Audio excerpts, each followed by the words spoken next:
Hi guys, welcome. Today I have a different setting.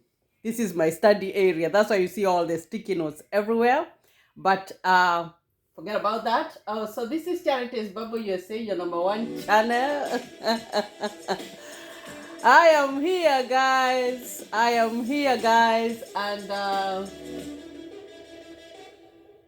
we're gonna talk about stuff, guys. So let's first of all go through some of the questions that you have asked, and also to acknowledge the people who have been commenting on my videos, the people who have been asking questions. Guys, you guys are awesome. So my name is Charity Nganga. This is Charities Bubble USA, your number one channel. And if you haven't subscribed, kindly consider subscribing to my YouTube channel. Today I'm on my study mode, but then I was like, let me take a few minutes and do a small video. So let's look at some of the questions that we have done. So I'm gonna be looking here so that I can see. Let's see this video. So thank you for always breaking it. This is Renee Amayoni. She's saying, thank you for always breaking it down to us. I had a question that you just answered. I'll go read more about it, the instructions. Thank you. That is Rose Rennie. And then I have Dr. Jospat Jangs. OMG, I have watched your video with Berry AZ and learned that we share a constituency back here. I must say I am thrilled. I had to comment, wow, Githongori massive. Thanks for sharing this info. I thought applying for a green card would cost a fortune. No, it doesn't cost a fortune, Dr. Jospat. It doesn't cost a fortune. It's free of charge, guys. And you know, this year we are applying with no passport. So there is nothing that's gonna stop you from doing the application. You can do the application, put your family there. You'll think about the passport later, because like I've been saying on my previous videos, is that the passport rule was cancelled. You don't need it. And if you're going for the DV 2023 and previously on DV 2022 you hadn't put in a passport, they're not going to penalize you for that, because that passport rule is gone until they decide maybe to appeal, of which they haven't yet. So that one is whatever. So it's free. Okay. Now, John Boga is asking, hi Charity Babu, wanted to inquire on this issue on my case. I have sat for KCSE 2 times and I'm using the second KCSE certificate. So when it comes to having the document required, will I be required to have the previous KCSE certificate also? No, you don't. You give the current information. You give the current.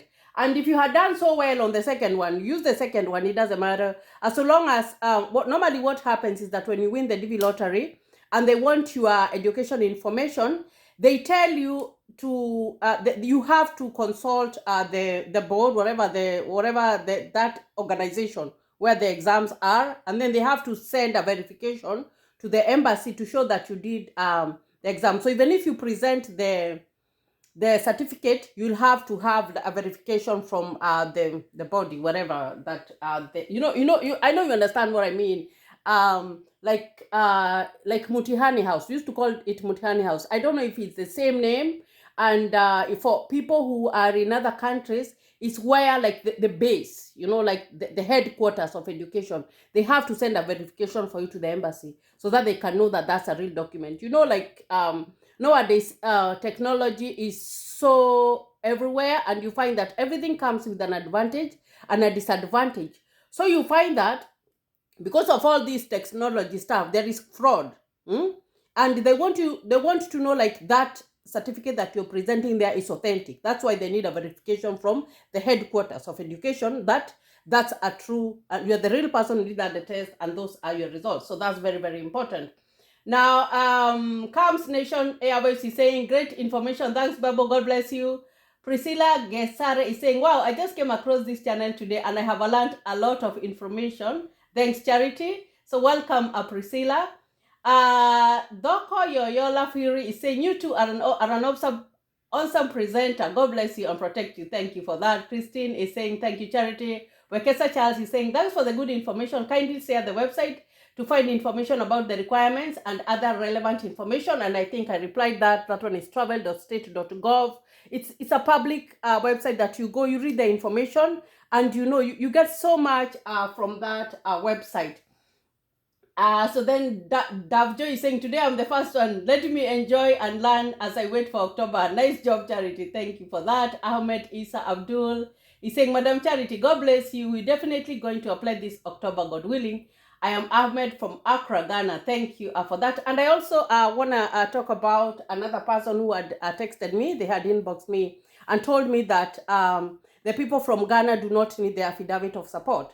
Now, there's something that you need to understand about the affidavit of support, which is very, very important. Now, unless you're very rich, you don't need an affidavit of support. But most people, you find that when you have gone through the whole process of the DV lottery, what happens is that by the time you are done, even with the interview, you are so broke that that you are even hustling to get the money for the air ticket. So where is this affidavit of support coming in? Because he was saying that he heard from another person that you do not need the affidavit of support. Now, unless you're very rich, because when you can't, what an affidavit of support means is that the person who is signing that affidavit of support, or who is giving you the affidavit of support, is a promissory to the US government that in case you are stuck, they will bail you out, or they will help you out, of which you have won the DV lottery, you have had you have everything, and you are coming in and you don't have finances. You will need that backup. So the affidavit of support is a backup. Normally, it doesn't legally bind the host, like you say that you sign the affidavit of support, so I'm taking you to court because you are not giving the money. No, it is something that can help you out. So that is why you require it. But for the people who are very rich and you are able to show that your bank accounts, that you're able to support yourself for this time, until that you are on your 2 feet, you know you have assets, you have money, they are not going to ask you for it. But if you, by the time you're done, you are broke, of which that is a high percentage. I did that video with Levy, and you guys saw that he said that by the time he was done, he didn't even have money for the plane ticket. And that is the plain truth, whereby I tell you, it's not that people cannot afford. I understand that there are some people who are extremely rich, but the African way of life is that you find that you are either extremely rich or you are extremely poor. That's how it happens. And when you compare, I like to tell you guys, compare the dollar and the shilling of where you are living and see how much does it sell. Because you can say, and I'm going to give an example of maybe you are in Uganda and you're saying like you have 100,000. 100,000 in the bank, or maybe you are in Tanzania. If you convert that into dollars, how much is that gonna be? That is after you have paid off your plane ticket, that you have some money in your account that can bail you out. You see what I mean? So that you need an affidavit of support if you do not have something, you do not have enough finances, you do not have enough assets to show. And you have to prove. When you go to the embassy, it's all about proving. And I tell you, when you come here in the US, it's all about paperwork. There is nothing that you're gonna go and buy word of mouth and say that I am able to support myself. No. So you need it, because at the end of the day, you need a backup. Let's call it a backup. But if you are well enough, you're wealthy enough, you don't need all that, then you don't need the affidavit of support. But you will need a host. You will need a host because you have lived in Africa or wherever, outside Africa. And you're coming to the US, where are you gonna go?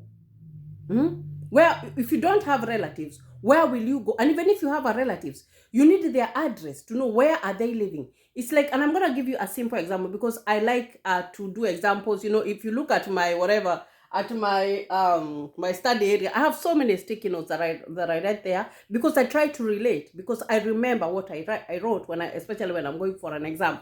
Now, when you are coming to the US, you need someone's address.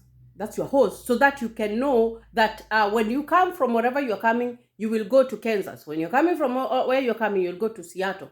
When you're coming from where you're coming from, you'll go to another place. So that is why you need a host. So you have to differentiate between the host and the affidavit of support. Yes, you might say that you do not need it, but you have to prove that you have enough money. You have enough money to be able to, like something, you know what I mean? You need it. So it's very, very important for you to be able to differentiate that, so that you do not get caught up with saying that I really don't need it because I come from a different country and whatever. Now, the US laws are different. It doesn't matter which embassy that you're going, they follow the same book.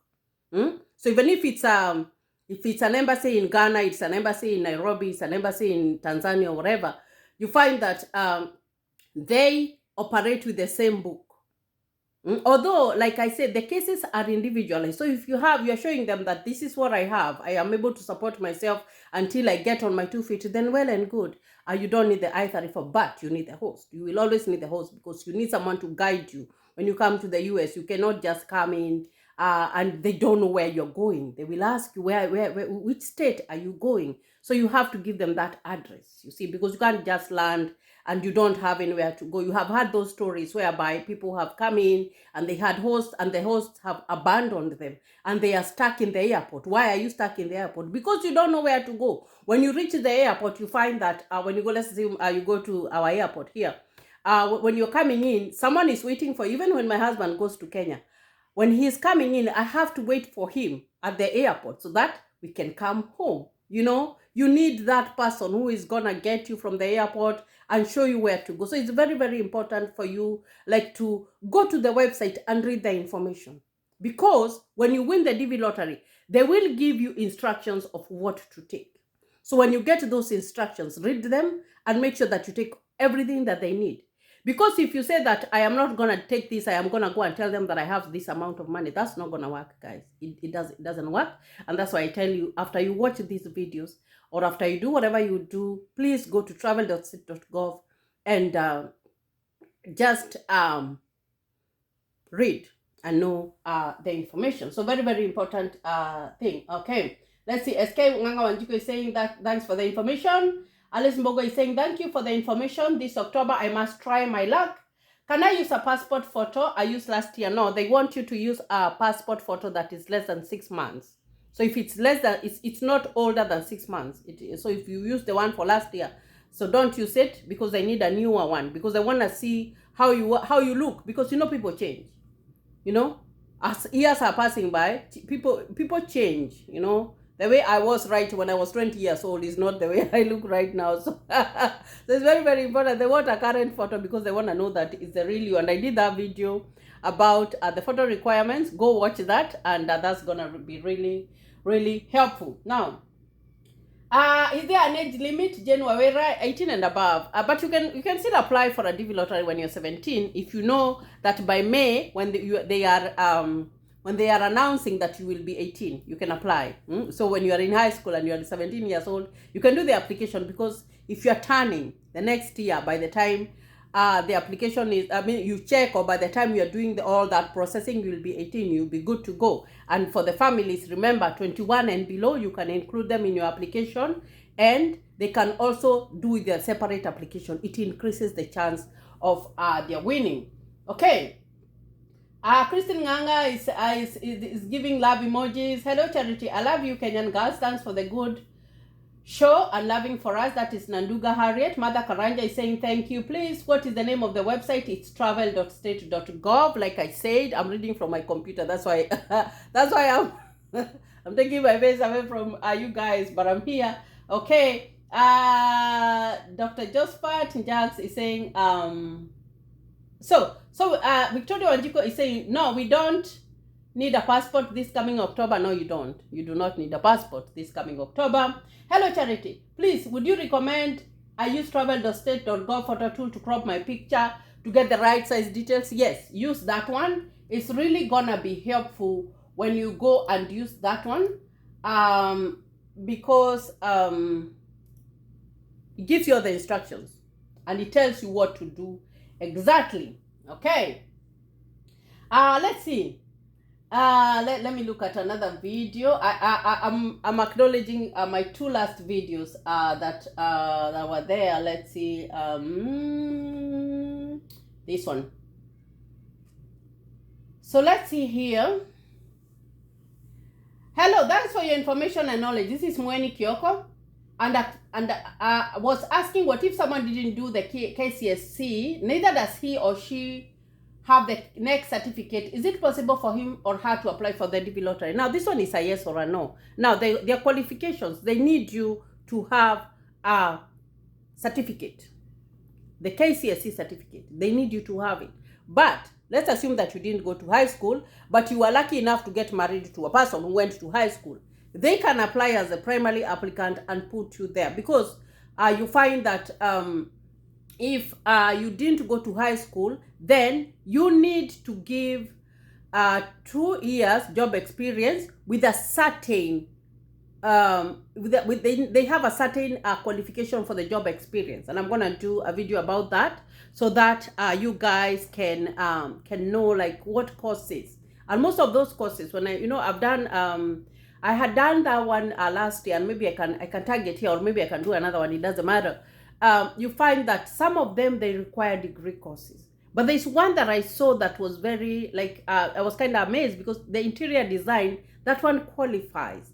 But let's assume that you're a barber or whatever. You find that some of those ones are, the job level zone is a little bit way down. So we'll go and see which ones are the right ones that you can use, because you have to have that one, the one that qualifies. Because when they go, normally what and what I've seen in the US is that even as nurses, and I am a nurse, if I am not sure of something, we have something that's called like the board of nursing. If I am not sure if I am supposed to do something, or I need to refer to something, I have to go to that and refer there. And also where I am working, they have like some rules whereby I have to go and refer to those rules to see if I am doing the right thing. And that is the same thing that I think happens in the embassy, whereby when you go there and they're saying that this is the job qualification that they want, they will go and refer. This is what you submitted. Does it qualify? You know what I mean? And that is why it is important. Before, you didn't, like, most people did not know, like, this is what I'm supposed to do, or this is the kind of job that I'm supposed to have. But they have those job qualifications, which we are going to talk about, and then we'll see where you sit on and what can qualify. So it's very, very important. So like I said, and also if you haven't gone to high school, if you have a chance, nowadays they're offering courses for people to do the KCSE examination, the high school examination. You can try out that, at least to have a certificate, because when you have it, at least, and if you have those hopes, or you're anticipating, or you have ever thought about winning the DV lottery, but the hindrance is that certificate, why not get it? Why not get it? And and that's why I say, even when I came here to the US, I decided I'm gonna go to school and do what I wanted to do when I was younger. Maybe there was something in my heart that was telling me, if I ever get that chance, then I will do that.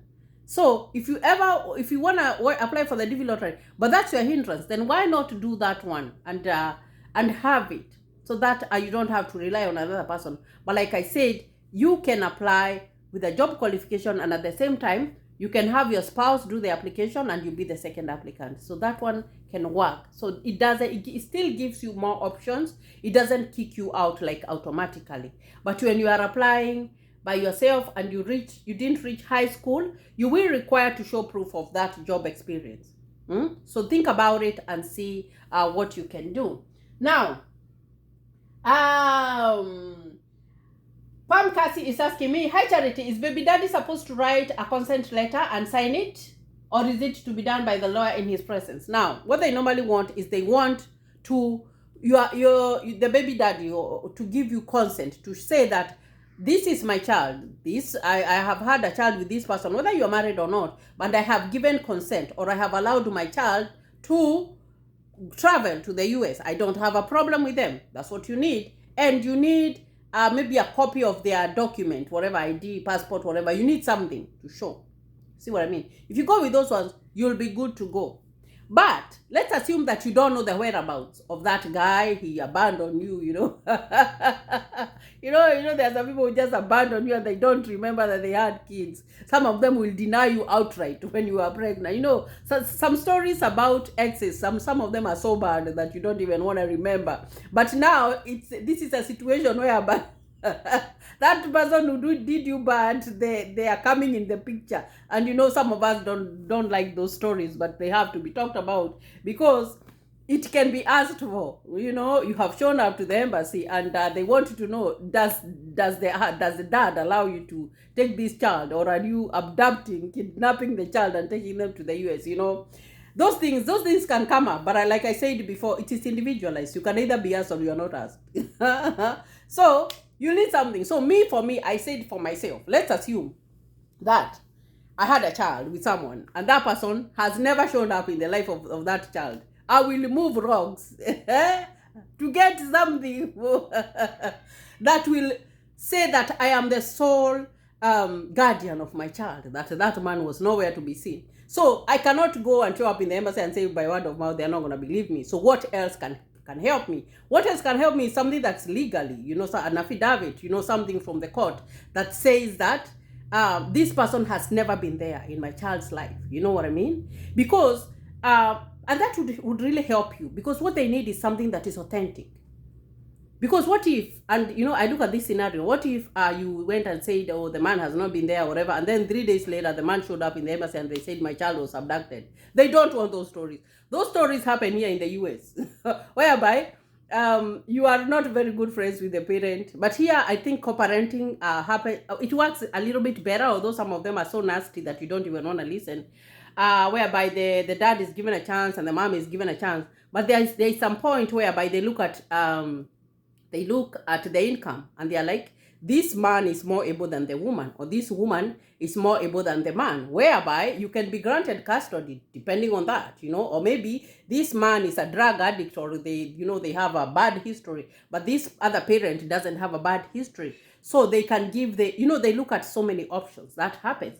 But let's assume that the person who was not granted custody or whatever feel so bad and they decided to kidnap the kids. They go to school, they get the kids because they are the parents. You're not going to change their names and say that they are not, that's not their last name. No, you cannot do that here, because if it's in the birth certificate, then you can't change much. There's nothing much you can change, because here most people go by the first name and the last name.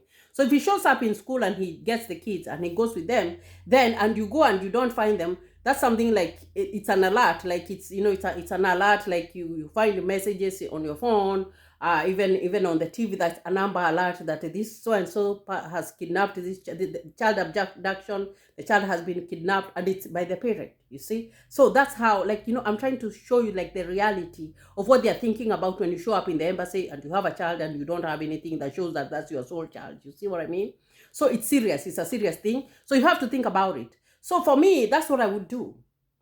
Or maybe you would go to a lawyer and ask them, here, I have this child, and there was this man, he has never been anywhere. What do you think I should do? Ask those legal things and get some information. Because you don't want to go there and they tell you, go and get some consent, and you don't even know where that person is. That's disappointing, guys. So that question has come up so many times since I did that video, and it's a good question. It's a very, very good question, because I know the times that we are living in, some of them they're rough. Okay, let's see. Nelson G is saying, I really like it when you talk to us as you drive. It's awesome since we can see around. Thank you for that. Francis Nakai is saying, nice information. Thank you. And for how long is it advisable to stay with your host? That is Luxon Omari. Now, it depends, guys. But my take is that don't stay with your host more than 6 months. No. What are you doing there? Because when you come here, the first thing that you do, you'll go and get your documentations. You get your social, you'll go and get your driver's license. If you don't know how to drive, you have to go for driver. You can go for driving school. But it's good for you to come. But it doesn't matter. I don't think it matters, because when we came in, my husband knew how to drive. So the only thing that he needed to know was to go to the road and know the roads, because you have to know the roads. But me, myself, I didn't know how to drive even a little bit. I have to go to driving school. So when I went to the driving school, then from the driving school, I think I was kind of lucky, because from the driving school, I went from the letter from the driving school, I took it to the DMV, and they gave me a driver's license. But now it changed, whereby even if you go to the driving school, the DMV person has to go and you have to be tested. You have to go with the DMV person in your car, and then they will tell you turn here or whatever. They'll look if you're observing the stop sign. They will look if you know how to turn left and right, all that, and then you can get your driver's license. But that is after you have done the written test, because you still have to do the written test. So it doesn't matter the way you will come, but then now you have had your driver's license, whether you need to drive or whatever. So you have two things. You have a driver's license and you have a social. Let's assume you don't have a car.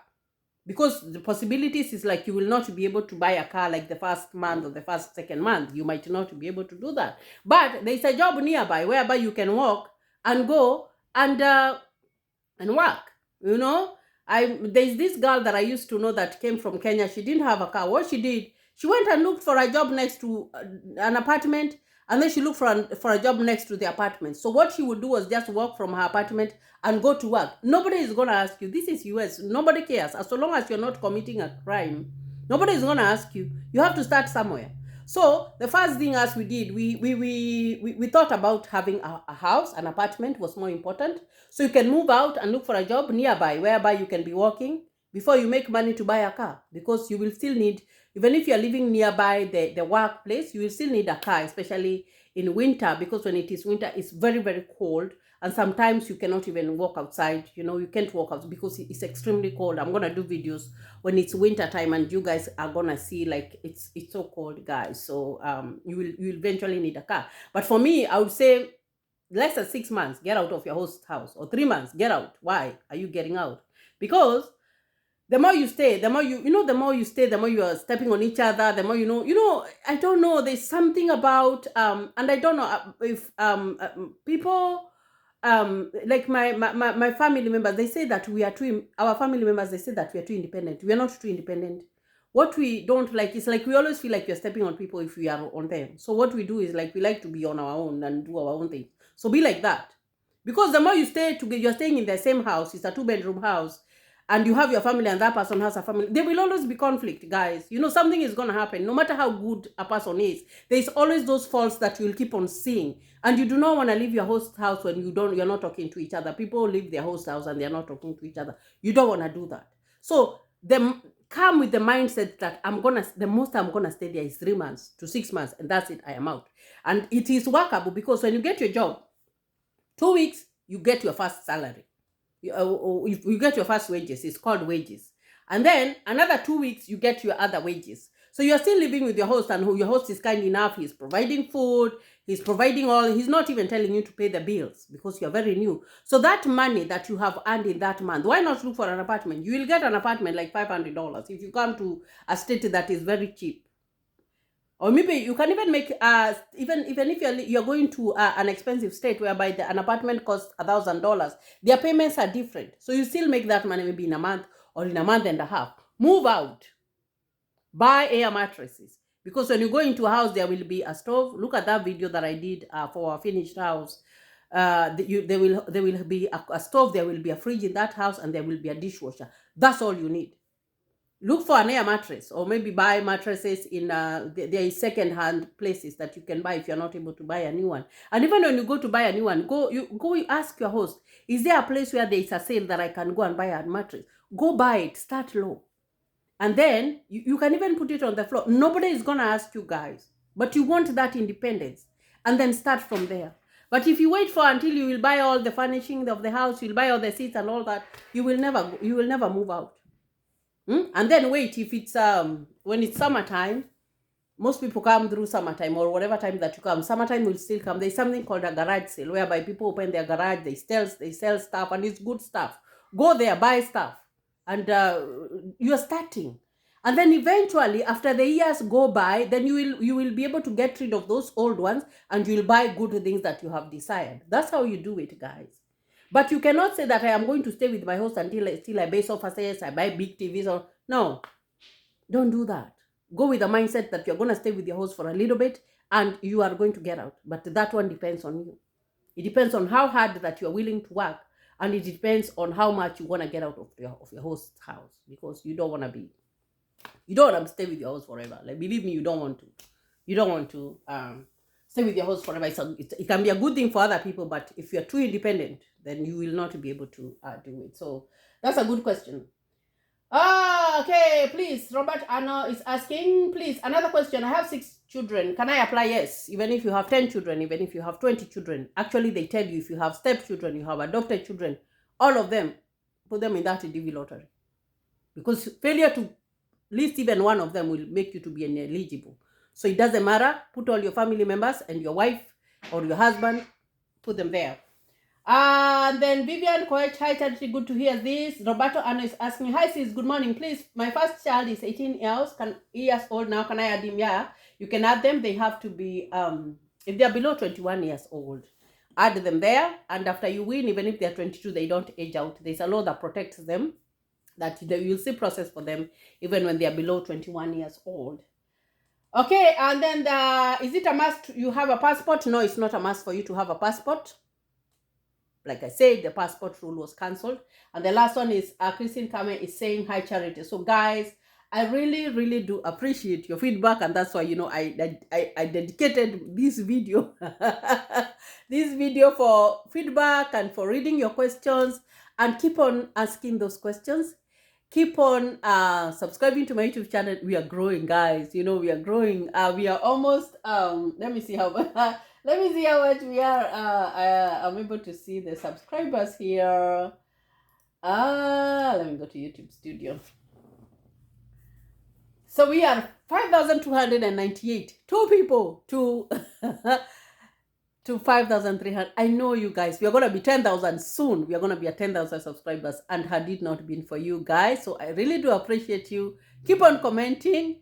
Keep on asking those questions. And we are going to tackle them one by one until we get there. And when the DV lottery is open, believe me, we are going to be here filling out that form together. Together, so that you don't make a mistake, because I want you to get it right, so that get the name right, get the date of birth right, and get the, because you find that our dates, we write them differently. We normally start with the month. No, is it with the month? No, we start with the day. No, we start with the month. Yeah, we start with the month, and then we go with the day. Is it 9/7/2022?